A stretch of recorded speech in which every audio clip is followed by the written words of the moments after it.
punya anak 12 orang. Saya kira yang lain juga sama mungkin, bahwa Pak ada punya saudara lebih banyak dari itu kan, orang dulu kan wajar ya punya anak banyak itu kan. Banyak. Kerjanya kan petani. Tapi anaknya jadi semua gitu. Iya.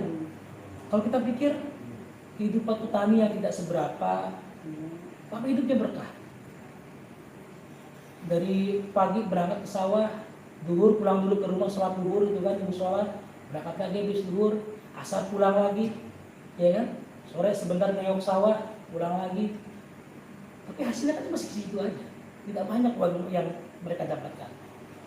Tapi anak-anaknya nurut-nurut, ya kan, ibadahnya rajin, ngajinya pinter, dan jadi orang. Sementara dewasa ini ketika orang sudah disibukkan dengan pekerjaan yang 9 to 5, bahkan lebih pagi, kalau 9 to 5 kan jam kantor, kalau dari pagi dari sini jadi lebih pagi kan berangkatnya, ada jam setengah 6 berangkat, ada jam 6, ya kan, ada subuh-subuh pada. Saya kalau sebelum berangkat subuh itu suka papasan orang berangkat kerja, itu banyak gitu. P11, ya kan? Kemarin sempat lagi P11, ada P14, ada P berapa? 22. Gitu kan? Tapi kalau kita lihat kehidupan kita yang secara ekonomi mungkin lebih baik daripada kakek kita atau bapak kita dulu. Kalau kita perhatikan, kayaknya kurang terus hidupnya itu ya. Apa yang salah gitu ya? Kurang terus gitu. Kesulitan untuk anak sekolahin, sekolahin anak, kesulitan untuk makan sehari-hari, apa yang kira salah di kita gitu. Apakah tidak ada keberkahan dalam hidup kita? Nah, maka seorang ulama mengatakan tolok ukur dari keberkahan itu adalah seberapa zuhudnya kita pada Allah Subhanahu wa taala. Jadi kalau patokannya adalah harta, maka tidak mungkin ketemu. Tapi kalau patokannya adalah zuhud, insya Allah kita ketemu keberkahan itu. Misal kita kayak kemarin lah, saya kebetulan kemarin ada acara Obsession Award ya. Itu ada hadir Pak Anies, Pak Bamsud segala macam, banyak tokoh-tokoh nasional yang mendapatkan award dari perusahaan saya itu. Itu karena apa? Kita bikin acara di Stalton ya, hotel bintang 5 masalah itu. Bukan di meja itu dihidangkan kan, karena dihidangkan itu makanannya itu satu porsi itu mahal banget Pak. Pakai daging apa itu yang Pak suka Pak Agus jualan itu, tenderloin gitu, apa yang namanya itu, tebal lagi. Saya ini kalau dia kayak gini kira halal kan, saya bingung makannya. Kalau hotel kayak gitu kalau bintang 5 kan, kalau bintang 3 kalau dalam perasaan saya, karena mungkin chef-chefnya kok kayaknya lebih baik. Kalau itu kita nggak tahu ya, bintang 5 mungkin orang bule kebanyakan chefnya itu ya. Terus makanya makanan yang aneh yang tidak pernah saya temui di warteg di Daun Padang, nggak pernah ketemu. Jadi agak ragu juga gitu, mana gitu kan. Nah sifat-sifat seperti itu yang menurut saya salah satunya mengantarkan kita untuk memiliki sifat yang waro, yang zuhud gitu kan. Kalau kita hati-hati, tapi kadang-kadang kalau acara kayak gitu kan nyalin pada makan, aduh masa kita nggak makan kan enak juga gitu kan. Semua tamu-tamu, sebagai kita kan tamu-tamu semua, terus sebagai rumah apa, sebagai tuan rumah kayaknya mana gitu kan. Itu suka ada pergulatan seperti itu. Nah tapi kalau sikap kita untuk berhati-hati, itu kan mengiring kita pada ketakwaan insyaallah. Sifat waro yang kira-kira kita masih tidak ingin terjebak pada hal yang syubhat. Ya, karena kalau menurut Umar bin Khattab itu kan ketika ditanya apa itu takwa, beliau mengatakan takwa itu seperti kita berjalan di sebuah jalan yang di depan itu banyak duri-duri. Nah kan tidak mungkin kita langsung injek-injek duri itu kan. Jadi pelan-pelan kita lewati, jadi tidak terinjak duri itu kan. Lewati, itulah takwa. Ya memang susah, memang nyapein gitu, bikin capek. Tapi kalau kita belajar untuk menghindar hal-hal yang haram, yang syubhat, bahkan haram sekalipun itu pelan-pelan Makanya halal juga kita coba ulik lagi. Ini benar kan? Sampai ada sebuah cerita. Abu Bakar Siddiq dulu punya seorang budak. Kemudian budak itu pergi ke pasar. Di pasar ceritanya si budak itu nolong seorang penduduk.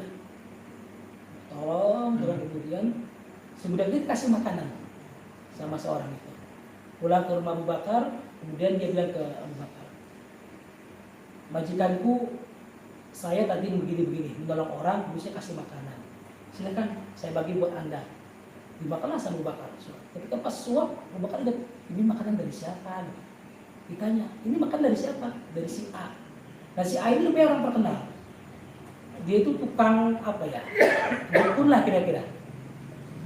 Karena tahu yang ngasih si A, dikeluarkan semua apa yang sudah makan Abu Bakar. Nah, sikap Abu Bakar seperti itu kan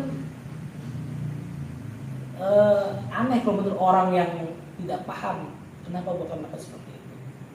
Karena dia tidak ingin ada satupun benda yang haram masuk ke dalam tubuh dia. Nah ternyata keberkahan hilang itu rata-rata adalah kekurangan dan kita pada hal-hal yang seperti itu. Makan sembarangan, halal atau haramnya nggak jelas, asal kita makan aja. Kemudian bahkan menyisakan makanan di rumah saja itu juga sebenarnya keberkahan. Istri masak ada sisa makanan gitu kan, kemudian ya terbengkalai begitu saja, setiap sore kadang makan dia buang ke tong sampah. Jadi itu sering, itu juga benar keberkahan. Kalau orang tua dulu kan sering mengatakan, makannya sampai habis, nggak boleh ada nyisa. Karena bisa jadi keberkahan Allah itu ada di antara nasi-nasi yang kita makan itu. Entah yang tengah, entah yang akhir gitu kan. Usahakan habis semuanya. Nah, pada kesempatan pagi ini insyaallah kita akan bahas tentang berkah. Allah Subhanahu wa taala berfirman dalam sebuah ayat di surat Al-A'raf. Ini ayat yang sangat terkenal, sebenarnya beberapa yang lalu juga Ustaz Awas sudah membacakan surat ini. A'udzubillahi minasyaitonir rajim. Walau anna ahlal qura amanu wattaqaw la fatahna 'alaihim barakatin minas sama'i wal ardh walakin kadzdzabu fa akhadnahum bima kanu yaksibun. Jadi syarat sebuah negeri ingin diberkahi Allah Subhanahu wa taala adalah amanu wattaqaw. Ada beriman dan bertakwa. Ketika sebuah negeri diisi oleh orang yang beriman dan bertakwa, maka kata Allah Subhanahu wa taala, pastilah kami akan melimpahkan kepada mereka berkah dari langit dan bumi. Ini berkah dari langit dan bumi itu adalah berkah yang sifatnya sifatnya itu mungkin yang tersurat ya. Jadi yang bisa langsung terasakan, yang bisa kita bayangkan, bisa kita lihat dengan mata, berkaca indera. Tetapi berkah yang tersirat, yang sifatnya hakiki, itu negeri itu ada kemudian dipimpin oleh orang-orang yang beriman dan bertakwa, yang memiliki pemikiran yang cerdas, yang punya niat yang ikhlas untuk membangun negerinya itu. Nah, tetapi kalau negeri itu diisi oleh orang yang tidak beriman dan bertakwa, kata Allah Subhanahu wa taala, walakin kadzdzabu fa akhadnahum bima kanu yaksibun. Tapi mereka mendustakan ayat kami itu, maka kami sisa mereka di seluruh perbuatannya. Kalau kita persempit lagi, jika negara itu adalah sebuah provinsi itu adalah sebuah kabupaten, kabupaten adalah kecamatan, kecamatan adalah desa, RW, RT, dan keluarga, maka coba kita bayangkan negeri itu adalah keluarga kita sendiri. Kalau kita mencoba muhasabah perspektif diri, kok kehidupan kita agak berkah, jangan-jangan amanu dan wattaqau tidak ada dalam lingkungan keluarga kita. Mungkin kita rajin ke mushola, mungkin kita rajin mengaji, tapi coba kita lihat istri-istri kita, istri kita saya sampai hilap. Anak-anak kita, apakah mereka amanu wattaqau atau tidak?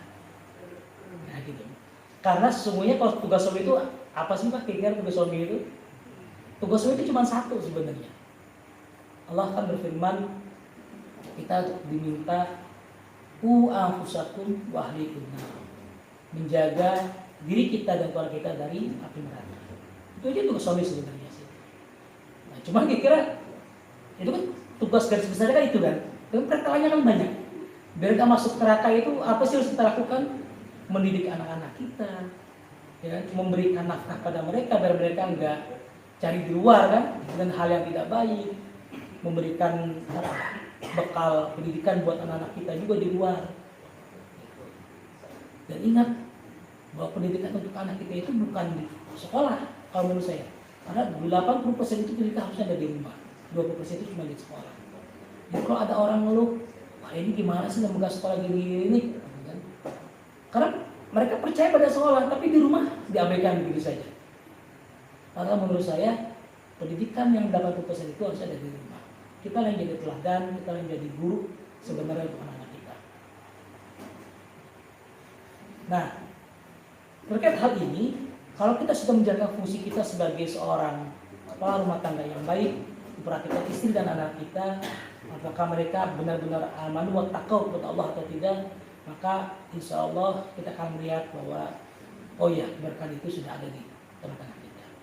Nah, salah satunya adalah kalau menurut tema yang sudah pernah saya sampaikan di 8 pintu keberkahan itu, yang pertama adalah keberkahan yang bisa kita mintakan kepada Allah melalui pintu membaca Al-Quran di rumah. Ini salah satunya. Kenapa? Karena Allah berfirman, wa hadza kitabun anzalnahu mubarakun fattabi'uhu wattaqu la'allakum turhamun. Dan Al-Quran itu adalah kitab yang Allah turunkan dan diberkati, maka ikutilah dia dan bertakwalah agar kamu diberi rahmat. Kenapa Al-Quran itu diberkahi? Karena tidak cukup. Semua yang berkaitan Al-Quran itu pasti diberkahi. Lailatul Qadar diberkahi Allah karena turunnya Al-Quran. Malaikat Jibril adalah malaikat mulia karena membawakan Al-Quran kepada Nabi yang mulia, yaitu Muhammad yang membawa Al-Quran. Nah, kita umatnya, jika kita selalu berdekat dengan Al-Quran, maka insya Allah kita akan dimuliakan oleh Allah dan berkat Allah Subhanahu wa taala. Saya kira banyak ya contoh di sekitar kita. Orang-orang yang hafal Quran, orang-orang yang memahami Al-Quran, di tengah masyarakat itu pasti punya identitas yang berbeda dengan yang lainnya. Meskipun mungkin secara ekonomi biasa-biasa saja, tapi secara status sosial bisa jadi mereka itu terhormat lah. Itu orang-orang yang diterapkan seperti itu. Makanya beruntung sekali ya, kayak Ustaz Awas itu kan punya anak-anak yang sudah hafal Quran kayak anak gitu kan. Apalagi kalau kita paham ada janji Allah, kalau kita punya anak yang hafal Quran akan menjadi syafaat, memberikan syafaat pada kita dan tidak akhirat kelak. Nah, itu nanti di akhirat. Di dunia keberkahan itu berlimpah terus. Nah, saya mulai dengan keutamaan baca Al-Quran di Riyadhus Shalihin. Ini ada di Riyadhus Shalihin ada sekitar 5, tapi saya ada tambahkan dari satu lagi. Yang pertama, Al-Quran menjadi penolong. Sesuai dengan hadis Rasulullah SAW dari Abu Mamah, beliau mengatakan, Sami'tu Rasulullah, kata Abu Mamah, Sami'tu Rasulullah SAW yaqul, Iqra'u Al-Quran fa innahu ya'ti yawmal qiyamati syafi'an li ashabi. Bacalah Al-Quran karena sesungguhnya Al-Quran itu datang sebagai syafaat bagi para pembacanya di hari kiamat kelak.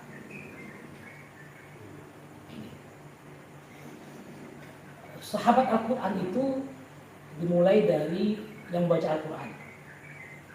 Yang belajar membaca Al-Quran juga kalau dia memang punya niat yang konsisten untuk belajar Al-Quran, insya Allah jadi ashabul Al-Quran, di sahabat Al-Quran. Orang yang membacanya, orang yang menghafalnya, orang yang mentadaburinya, orang yang mengamalkan Al-Quran berdasarkan Al-Quran, insya Allah menjadi sahabat Al-Quran. Ini ketika di akhirat kelak, Al-Quran akan menjadi syafaat atau penolong bagi kita. Kalau cara bahasa, syafaat itu kan genap ya. Kita ini ganjil. Kita masuk dalam kuburan, bukan sendiri ya, sendiri.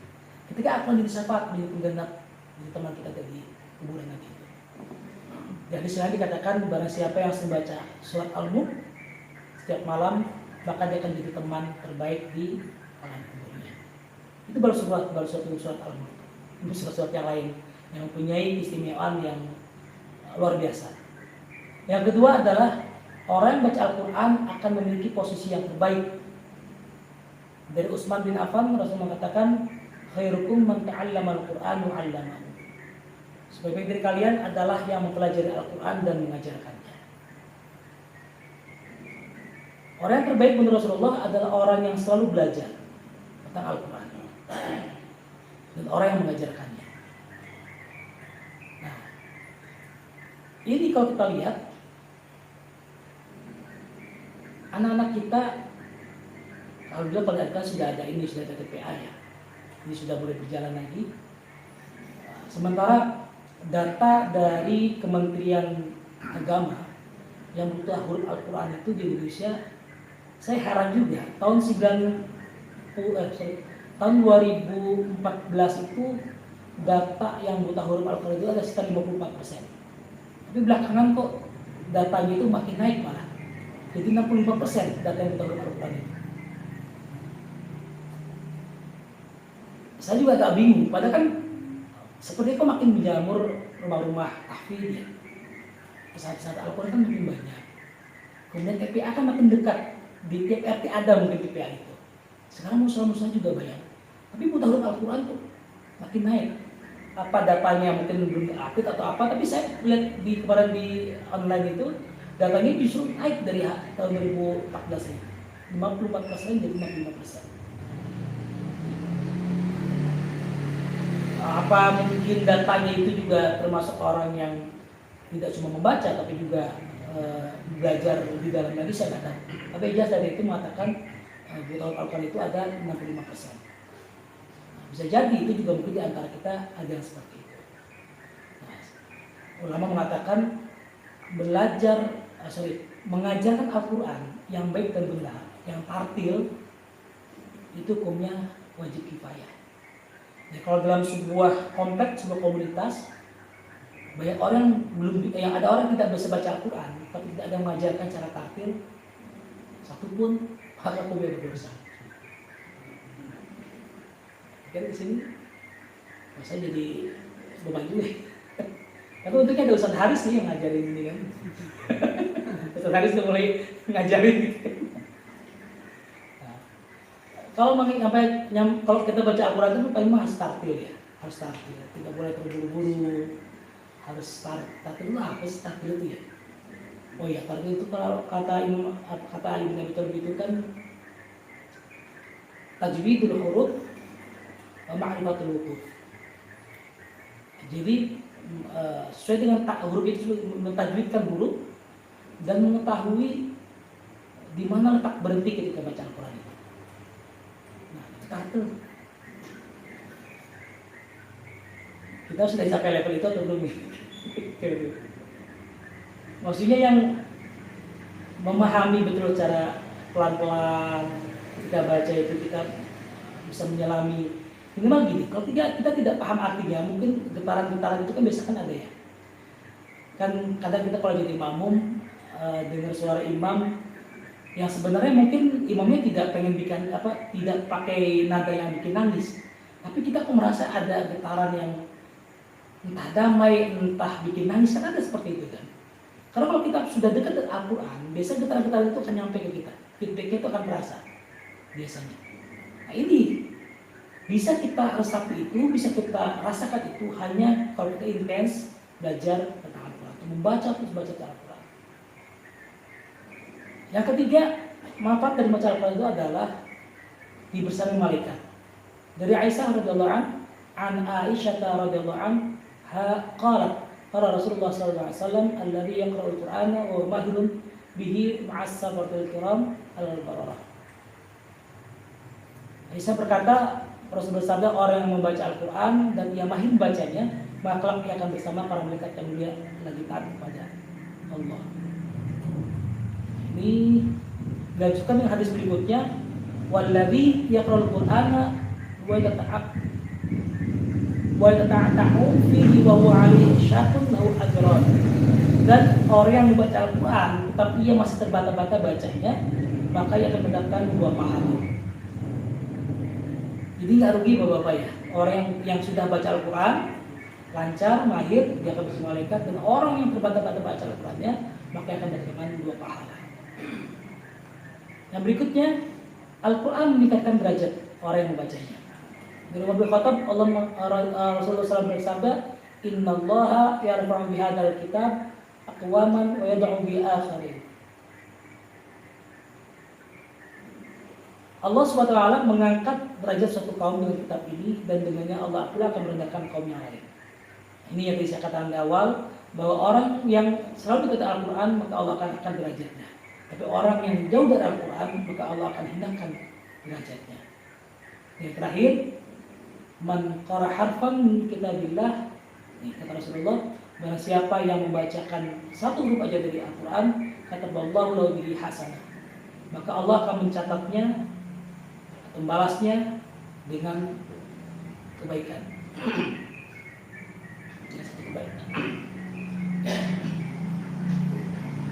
Kata Rasulullah SAW, la aqul alif lam harfun, walakin huruf muqatta'atun. Al-alif harfun, wal lam harfun, wal mim harfun. Kata Rasulullah, satu kebaikan itu dibalas dengan 10 yang semisal. Aku tidak akan katakan alif lam sebagai satu huruf, namun alif lam itu sebagai satu huruf, lam satu huruf, mim satu huruf. Jadi satu huruf itu 10 kebaikan, satu itu 10. Jadi kalau alif lam mim 3 huruf berarti 30 kebaikan. Nah, kalau kita gantikan dengan sebuah yang katakan satu kebaikan itu menghapus satu keburukan, maka bayangkan satu huruf Al-Quran yang kita baca menghapus 10 keburukan yang kita lakukan. Jadi ini ibarat air mandi Bapak ya. Jadi kalau kita seharian itu punya dosa, ketika kita baca Al-Quran, dosa itu bisa kita sucikan dengan baca Al-Quran, kita hilangkan dengan baca Al-Quran. Nah, ini kalau kita intens saja baca Al-Quran, insya Allah ya pelan-pelan maka dosa itu akan kita hilang dari diri kita. Nah, bagaimana supaya kita bisa mendapatkan manfaat seperti itu? Nah, kembali kita ke rumah, maka yang perlu dilakukan adalah bangun tradisi baca Al-Quran di dalam rumah. Kita mulai ya. Bagi yang sudah mau tradisi itu di rumah, ya alhamdulillah kita teruskan. Bagi yang belum punya tradisi di rumah ini, mari kita mulai bangun tradisi seperti ini. Karena kembali di ayat yang sudah disebutkan di awal itu, syarat sebuah keberkahan mampir di rumah kita adalah aman wa taqwa.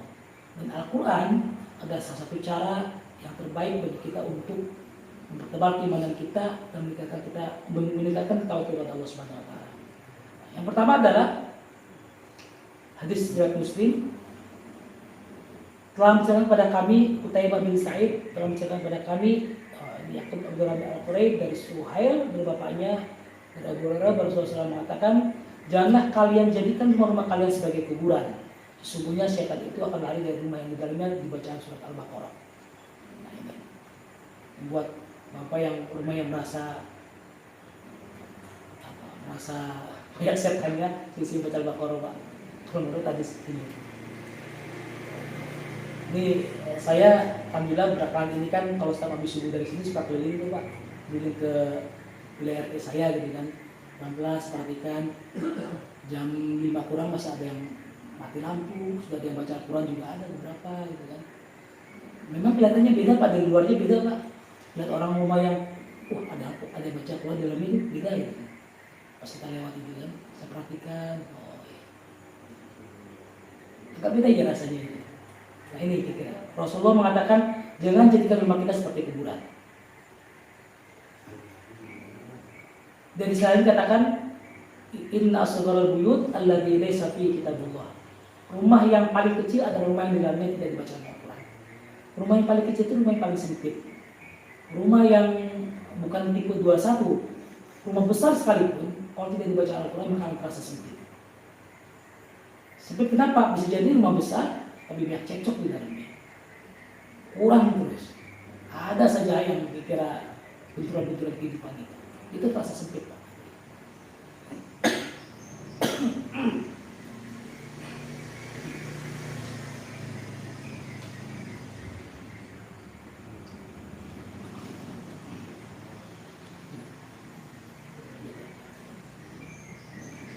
Nah ini di Sahih Sunan Ad-Darain dikatakan innal baita yatasi'u ala ahli wa tahduru al malaikatu wa tahjuru asyayatin. Sungguhnya rumah itu benar-benar terasa lapang bagi penghuninya. Malaikat pun hadir di dalamnya, setan diusir dari dalamnya. Wa yakthuru khairuhu ayyuqra'a fihi al-Qur'an. Semakin baik baikannya manakala dibacakan Al-Qur'an padanya. Innal baita la yadhiqu ala ahlihi wa tahjuru al-malaikah.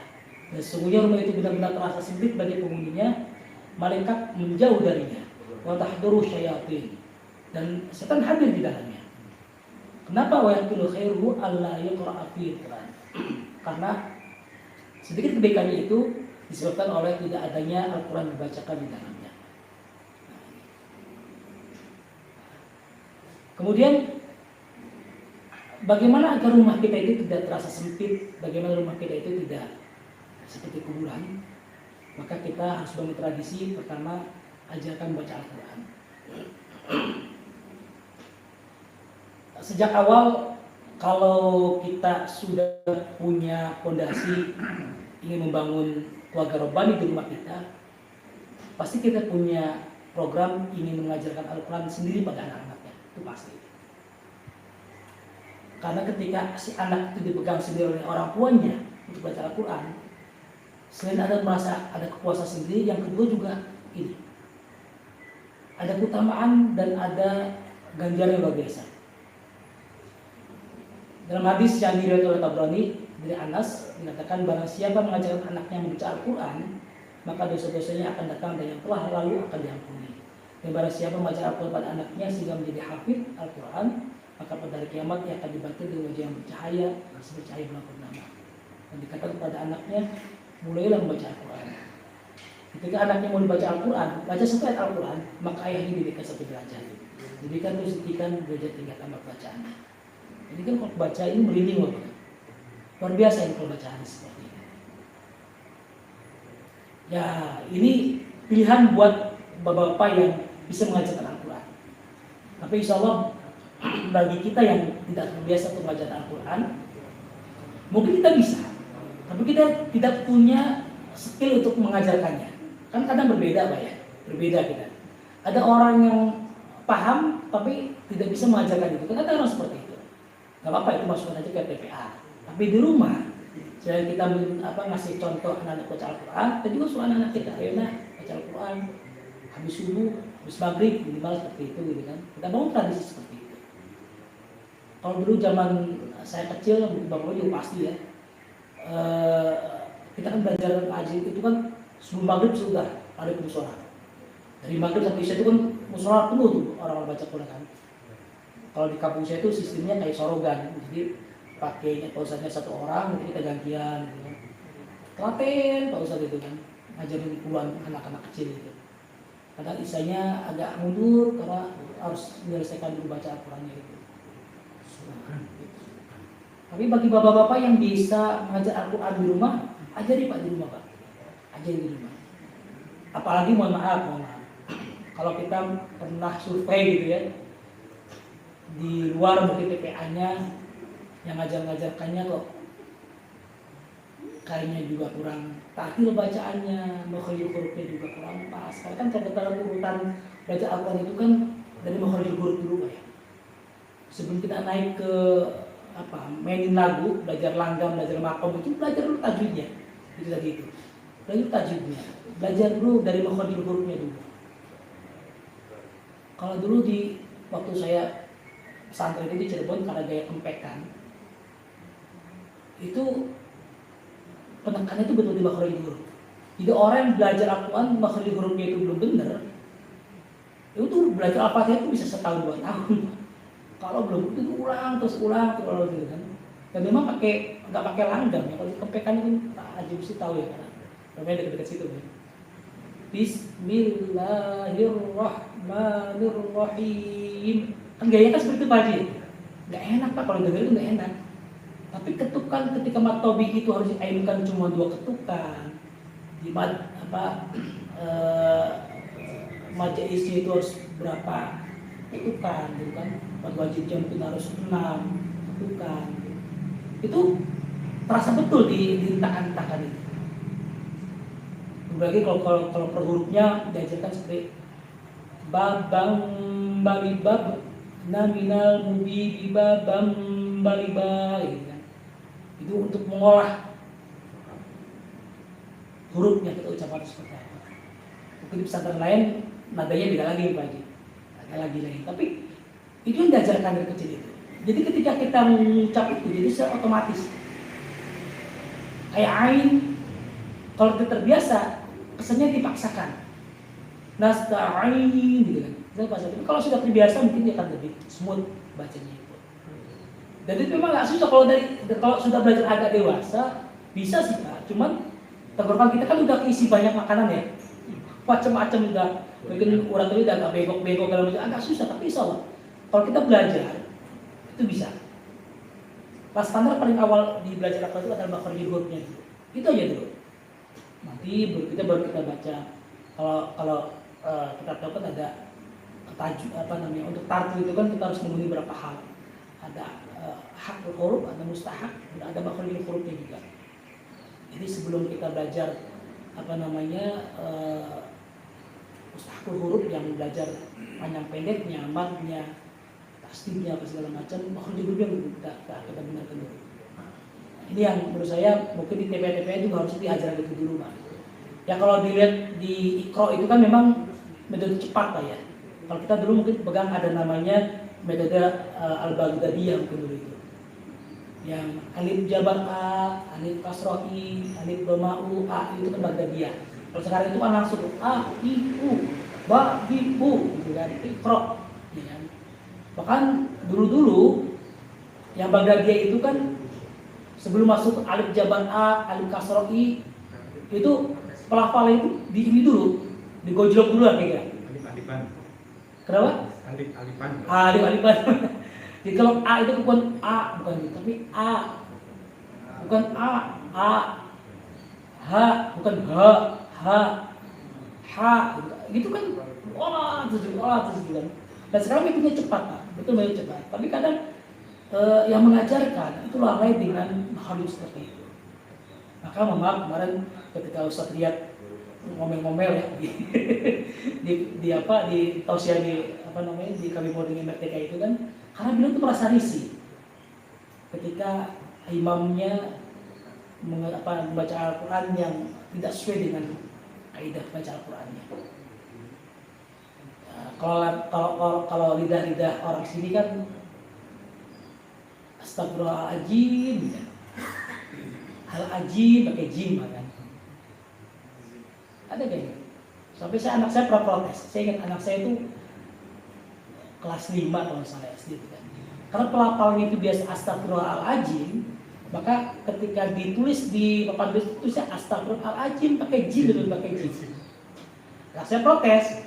Karena kalau di rumah itu kan kalau bapak-bapak buka Al-Quran yang dulu, setelah baca Al-Quran di belakang itu kan ada ini, ada tuntunan tajwid tapi pakai bahasa Arab pegon. Iya kan? Itu saya ajarin juga Pak Haji, karena anak saya. Jadi ketika mereka belajar bahasa kalau di rumah itu, coba kamu baca nih. Apa nih? Kok Arab tapi kok kayak gini gitu kan? Tapi setelah mereka saya ajarin bisa ambil bahasa pegon itu. Nah, penulisan baca Al-Quran memang enaknya kalau di rumah itu kita lengkapi juga dengan imla. Jadi ketika kita baca Al-Quran itu terlintas dalam benak kita itu, oh tulisannya seperti itu. Jadi tidak meleset insya Allah. Apalagi nanti kalau kita pelan-pelan belajar, kita paham tentang nahwu shorof, kita paham tentang maknanya. Jadi ketika menentukan ini tadi jannatin apa jannatun gitu kan, oh dari yang sini. Jadi ada bantuan dari situ lah kira-kira. Gitu. Nah, makanya anak saya protes tuh, bukan pakai jim, pakai astagfirullahaladzim, pakai do. Dia nggak percaya, konfirmasi ke guru yang lain. Ya benar dia disalahkan. Gitu. Jadi kalau sudah refleks, sudah terbiasa diingatkan kita, insya Allah, maka huruf-huruf yang biasa kita ucapkan itu secara latah akan dicoba secara benar. Ini adalah tradisi juga yang jarang kita lakukan Pak. Berdoa usai baca Al-Quran. Padahal kata Rasulullah, Man qara'al Qur'ana tsumma da'a amman 'ala du'ai arba'at alafin malak. Ini luar biasa. Barang siapa baca Al-Quran kemudian dia berdoa, maka ada 4.000 malaikat yang meminta doanya itu. Yang disebut Imam Ad-Darimi. Ini yang kadang kita suka lewati, Pak. Iya kan? Biasa kita doakan pas khatam Quran saja kan. Tapi setiap kita habis baca Quran, berdoa Pak, ada 4.000 loh. Siapa yang nggak pengen didoakan malaikat? Yang minimal doanya yang biasa kita hafalkan dari kecil lah. Allahumma rahamna bil Quran, gitu kan. Minimal itu aja. Kita baca Quran, kemudian kita bacakan doa seperti itu. Kencang aja makan di rumah ini kan. Allah, ntar anak-anak tumpul, ikut bareng-bareng nyanyi. Kalau mereka kan senang nyanyi seperti itu kan. Kalau Pak Haji saya perhatikan punya baca Quran khusus pagi ya. Kan saya perhatikan kalau baca doa itu lengkap gitu. Nah ini pun Allah Maha Nabi Quran itu saja. Ada 4.000 Pak. Habis kita baca Quran, bacakan doa. Ini yang kadang tradisinya kita lupakan. Mintakan ampun untuk diri kita, keluarga kita, orang tua kita. Mintakan keberkahan dalam hidup kita. Mintakan anak yang soleh, dibimbing mereka kepada Allah Subhanahu Wa Taala. Habis baca Quran. Ini. Ya kita belum punya tradisi seperti ini, boleh tradisi seperti ini. Ini juga tradisi yang hilang di antara kita. Berkumpul satu khatam Al-Quran. Padahal ini adalah tradisi para sahabat dan mulai banyak di zaman tabi'in. Anas bin Malik idza khatama Al-Quran jama waladahu ahla baiti fad'alahu. Ketika khatam Al-Quran beliau mengumpulkan anak-anaknya dan keluarganya, beliau berdoa untuk mereka. Bahkan dulu ketika khatam Quran diundang juga Pak tetangga-tetangga yang lain. Kita bikin hidangan, kita berdoa sama-sama.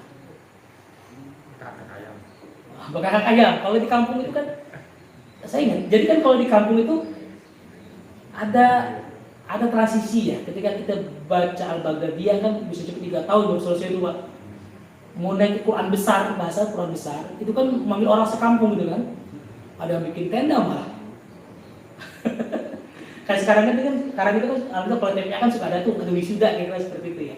Itu mengundang orang, kalau tidak sekitar musola di warga sekitar musola itu kita bikin tasyakuran lah.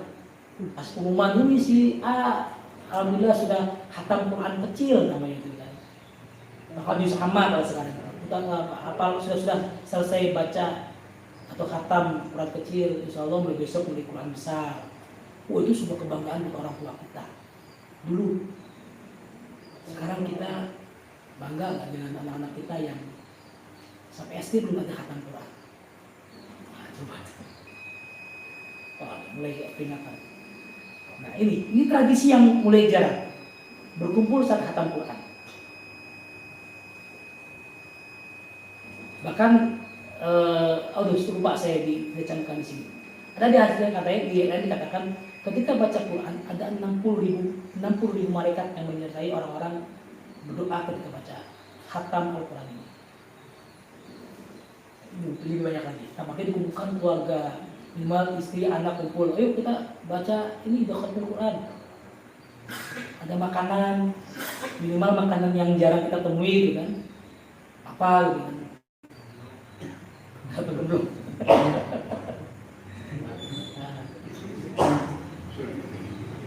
Nah ini hadis dari Rasulullah SAW dari Sunan Tirmidzi dikatakan ada seorang bertanya pada Rasulullah, wahai Rasulullah, amalan apakah yang paling dicintai Allah? Beliau menjawab, al-hal wal mutahal. Orang ini bertanya lagi, apa itu al-hal wal mutahal ya Rasulullah? Beliau menjawab, itu yang baca Al-Quran dari awal hingga akhir. Setiap kali selesai yang mengulangnya dari awal. Nah, ini salah satu amal yang dicintai Allah adalah baca Al-Quran sampai akhir, kemudian mulai lagi dari awal, terus sampai kayak gitu,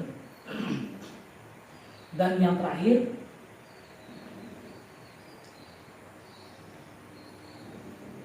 bangun tradisi agar kita dan anak-anak kita, istri kita menjadi keluarga Allah Subhanahu Wa Taala. Allah apakah punya keluarga? Dikatakan dari sini bahwa sesungguhnya di antara manusia ada yang menjadi ahli Allah atau keluarganya Allah. Para sahabat bertanya, ya Rasulullah, siapakah itu? Dia menjawab, mereka adalah ahli Quran. Mereka adalah orang-orang yang dekat yang dicintai Allah dan diistimewakan di sisinya karena menjadi ahli Quran. Luar biasa. Penyebutan manusia sebagai keluarga Allah itu cuma orang bagi orang yang mencintai Al-Quran. Wah, ini kalau udah sampai sini, ke level sini luar biasa. Siapa nggak pengen juga dianggap sebagai orang yang bagian yang paling dekat dengan Allah Subhanahu wa Ta'ala. Maka tadi terakhir saya sampaikan, minimal kalau tradisi kita bangun di keluarga, subuh kita baca, mulai baca Quran, anak-anak kita kumpulkan baca Quran bareng-bareng, atau punya tradisi tadarusan, kita mengajarkan anak baca Quran, oh ini salah, ini ya gitu kan, itu akan terbangun komunikasi yang bagus Pak dengan anak-anak dan istri kita itu. Nah, tutup kita baca Quran itu dengan minimal doa yang tadi saya sampaikan, Allahumma arhamna bil Quran waj'alhu lana imama wa nuran wa rahmah, Allahumma dzakirna minhu ma nasina wa 'allimna minhu ma jahilna warzuqna tilawatahu ana alaihi qarqan hal waj'alhu lana hujjatan ya rabbal alamin. Kalau saya kira ini sudah hafal semua saya kira. Anak-anak kita pun sudah hafal Pak, saya yakin. Nah, sebagian pada mereka, nah kalau sudah baca Quran, baca doa untuk ayah, untuk bunda, untuk papa, untuk mama, untuk kakak, untuk adik, untuk semuanya. Ya, nah, ini penting Pak. Mari kita bangun tradisi seperti ini yang saya kira sering kita lupakan, bahkan boleh hilang dari antara kita. Baca Al-Quran, berdoa, baca Al-Quran, berdoa, khataman. Nah, kita boleh bangun tradisi ini Pak. Kumpulkan anak-anak, istri, pesen GoFood lah, kok merek ya, apa GrabFood, pesan rumah gitu kan, makan gitu di rumah. Setelah baca Quran kita rame-rame. Kalau dulu kan biasa dari pas khataman Quran, karena kalau di posisi musola, orang tuh bawa banyak yang bawa air gitu kan, bikin tengah-tengah berberkah airnya. Nggak apa-apa Pak, karena menurut penelitian juga begitu kan, air yang dibacakan doa, baca Al-Quran itu kan berubah jadi air yang baik kan. Bahkan ada sebuah kisah ketika para sahabat berjalan kemudian tinggal di sebuah kaum, sebuah tempat. Mereka kemudian direndahkan oleh pimpinan kaum tersebut. Allah timpakan penyakit di kalajengking gitu ya, si kaum itu kan tidak ada bisa mengobati. Kemudian salah seorang sahabat itu mengobati hanya dengan membacakan Al-Fatihah, dibacakan di sebuah air itu. Segelas air, baca Al-Fatihah, kemudian diminumkan, tidak sembuh. Ini tradisi juga yang jarang kita lakukan juga Pak. Anak sakit demam, langsung cari obat, gitu kan. Cari ke dokter. Coba Pak pakai spiritual healing dulu lah. Kita dulu yang mulai baca Al-Fatihah. Oh kamu mempan juga ya? Ayo nggak mempan, kita introspeksi nih. Kalau memang manjur tidaknya doa itu kan tergantung siapa yang bacanya Pak ya. Makanya pentingnya kita minta doa pada orang-orang saleh itu gitu. Karena siapa tahu doa kita mah nggak ada apa-apa dengan orang saleh itu kan. Karena pasti ada kaitannya. Orang-orang terbiasa baca Quran, bisa berpikir, doanya itu kan manjur. Ketika kita minta doakan, Ustaz tolong dong dibacakan air ini. Kalau saya pernah kemarin saya berkunjung ke salah satu pimpinan pesantren di Sadeng, Abah Raud Bahar. Saya sama beberapa orang di situ, saya nggak tahu, salah satu teman saya bawa aqua 3 botol besar Pak, Abang tolong doain Pak. Oh iya, nanti seperti itu yang tradisinya. Dulu kan begitu juga. Kalau ketemu Pak Kiai, Pak Ustadz gitu kan, pesantren bawa air, tolong doakan. Pak Kiainya belum masuk kamar sebentar, ya dikasih. Nggak apa-apa Pak. Jadi kita khataman Quran, kumpulkan air, kita minum sama-sama. Kita makan bareng-bareng, insya Allah ada berkah di situ. Ada 60 malaikat yang menyertai kita untuk membacakan doa sama-sama ketika khatamul Quran. Itu kira-kira Bapak-Bapak sekalian, kita bangun yuk, kita bangun tradisi baca Al-Quran di rumah. Insya Allah dengan baca Al-Quran, pintu keberkahan oleh Allah Subhanahu Wa Taala akan dibukakan selebar-lebarnya. Mungkin kita tidak butuh materi, tapi istri kita jadi yang soleh, kita pun jadi orang yang soleh, anak-anak kita jadi anak yang soleh dan solehah. tidak bebel, pinter, insya Allah akhlaknya juga insya Allah baik dengan Al-Quran. Maka ayo kita mengaji Pak. Yang punya keluarga besar bikin grup pengajian di WA-nya, yuk bikin grup pengajian, bikin kayak model mungkin 1 juz per hari. Kalau nggak kuat ya yang penting kasih durasi waktu seminggu bikin 1 juz nggak masalah, yang penting ada keakraban di situ. Gitu. Nanti kayak saya keluarga kan ada suara family sama kakek saya dari yang di Bali, yang di Riau, di mana-mana kan bisa WA gitu kan. Saya pesen jus ini gitu kan. Jus jeruk ada ya. Ada jus ini gitu kan. Nah ini nanti seminggu kemudian baru kita sama-sama berdoa khutbah Quran. Nah, makanannya gimana? Masing-masing di rumah makan gitu kan. Nah ini kita tradisi seperti yang harus kita lakukan. Jadi Bapak-Ibu sekalian, semoga ini ada manfaatnya. Ini juga adalah tausiah dan peringatan buat saya sendiri. Semoga ini menjadikan kita lebih dekat dengan Al-Quran, sehingga kita bisa lebih dekat untuk melakukan kebaikan dari Allah Subhanahu Wa Taala. Mohon maaf atas segala kekurangan, yang salah itu dari saya dan benar itu dari Allah Subhanahu Wa Taala. Dan tutup dengan alhamdulillah dan doa majlis. Alhamdulillahirobbilalamin. Subhanakallahumma wa bihamdik, asyhadu an la ilaha illa anta, astaghfiruka wa atubu ilaik. Assalamualaikum warahmatullahi wabarakatuh.